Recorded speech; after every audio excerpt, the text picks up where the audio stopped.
Imagine if this very moment, this very breath were your last. How would that change your perspective? These were the words that echoed through the mind of Marcus Aurelius, one of the greatest Stoic philosophers of his time. This concept, known as memento mori, is a profound reminder of life's brevity, a stark realization that our time on this planet is fleeting. Marcus Aurelius lived his life with a keen awareness of this truth. Each day, each moment was not just a tick on the clock for him, but an opportunity to infuse meaning into his existence. His every thought, his every action, his every word was guided by this understanding. He was not just passing time, but creating a life of purpose and significance. This is the essence of Stoicism, a philosophy that urges us to live fully and deeply, right here, right now. So, live each moment as if it were your last, focusing on meaningful thoughts, actions, and words. What would you sacrifice for the well-being of others? Picture this. It's the height of the Antonine Plague, and Marcus Aurelius, the emperor himself, is selling off imperial possessions, not for personal gain, but to assist those in need. This wasn't a one-off act of charity, but a manifestation of a deeply held Stoic principle, putting the well-being of others before personal comfort. In a world where we are often encouraged to put ourselves first, this idea may seem radical, even impractical. But consider this: our lives are intertwined, and our actions have ripple effects. When we elevate others, we elevate ourselves. When we alleviate suffering, we create a more harmonious world. Let's take a leaf out of Aurelius's book. Let's think beyond ourselves, beyond our immediate needs and desires. Let's prioritize kindness and compassion, because as Aurelius demonstrated, real fulfillment lies not in accumulating, but in giving. Remember, the essence of life lies in serving others. When one door closes, another opens. But do we always see it? This statement is a cornerstone of Stoic philosophy, a call to adaptability and resilience. It's the belief that every obstacle is not a dead end, but an alternative path waiting to be discovered. This principle was deeply ingrained in the life of Marcus Aurelius, the Stoic emperor. He saw hurdles not as insurmountable walls, but as opportunities to learn, grow, and change direction. When faced with the Antonine Plague, he didn't see defeat, but a challenge to be overcome, a chance to demonstrate compassion and leadership. In his personal struggles, he didn't resign to despair, but sought wisdom and strength in Stoicism. Marcus Aurelius teaches us that we always have options, that every situation, no matter how dire, offers alternative paths.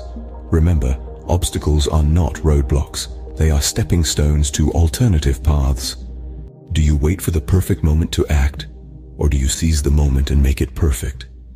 Now let's delve into Marcus Aurelius's wisdom on taking action. The Stoic emperor didn't believe in waiting around. He was a man of action who understood that progress, no matter how small, was still progress. He championed the thought that the present moment is all we truly have. So why waste it in inaction or procrastination? Marcus Aurelius taught us that life isn't about grand gestures or monumental leaps. Instead, it's about taking consistent incremental steps towards our goals. Each step, no matter how small, brings us closer to our aspirations. It's about seizing the day, taking action, and making consistent effort. This Stoic lesson reminds us to focus on the journey rather than the destination. It encourages us to appreciate each step we take, for it is in these steps that we truly live and grow. Don't wait for the perfect moment. Make the moment perfect. Is your anxiety a product of your circumstances or your thoughts? This question, posed by Marcus Aurelius, is an invitation to delve into the depths of self-awareness. The great Stoic philosopher believed that anxiety often originates not from the world around us, but from within our own minds. He understood that we often fret over things we have no control over, causing unnecessary worry and stress. His advice: discard this anxiety, let it go. Instead, focus on what you can control: your actions, your thoughts, your responses to the world around you. These are the spheres in which you hold sway. By doing this, you can transform your anxiety into a tool for self-improvement, rather than a crippling burden. you can use it as a catalyst for change, a motivator to push you towards self-growth and personal development. Remember, anxiety is not a condition of the circumstances, but a condition of the mind. How does your morning routine shape your day? This question might seem simple, but it carries profound implications. Marcus Aurelius, the great Stoic philosopher and Roman emperor, understood this. He began each day with discipline, setting the tone for his actions and decisions. Aurelius knew the power of routine. He saw it as a compass, guiding him through the chaos of everyday life. He would rise early, spend time in contemplation, reading and writing, setting his intentions for the day. This disciplined morning routine wasn't just about getting things done. It was about starting the day with purpose and focus. Aurelius's commitment to self-discipline wasn't a one-off event, but a daily practice, a cornerstone of his philosophy. It was his way of reinforcing his values, reminding himself of his goals, and nurturing his resilience. This isn't just a lesson from history, it's a call to action for us today. Start each day with purpose and focus, and watch the magic unfold. Are you your most strict critic, or your most lenient judge?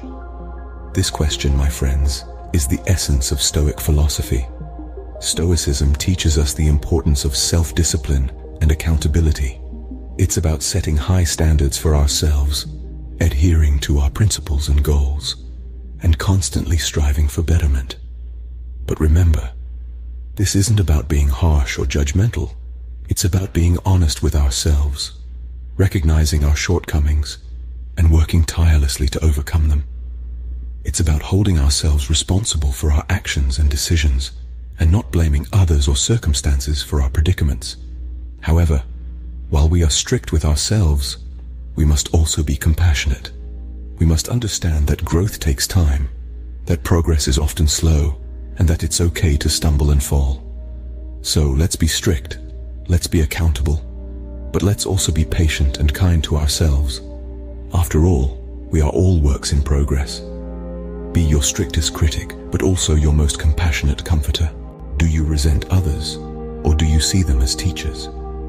This question might seem strange at first, but it's part of Stoic philosophy's unique perspective on interpersonal relationships. Stoicism encourages us to view the challenges presented by others not as roadblocks, but as opportunities for personal growth and virtue. So, how does this work? Well, imagine someone who has done something to upset you. Instead of stewing in anger or frustration, Stoicism suggests that you consider this an opportunity to practice patience or empathy. Perhaps it's a chance to refine your communication skills or to better understand a different point of view. This way, every interaction, whether positive or negative, becomes a stepping stone towards self-improvement. It's about shifting our mindset from one of resentment to one of gratitude and openness. It's about seeing every person we encounter not as an adversary, but as a teacher. Remember, everyone you meet is a teacher if you're willing to learn.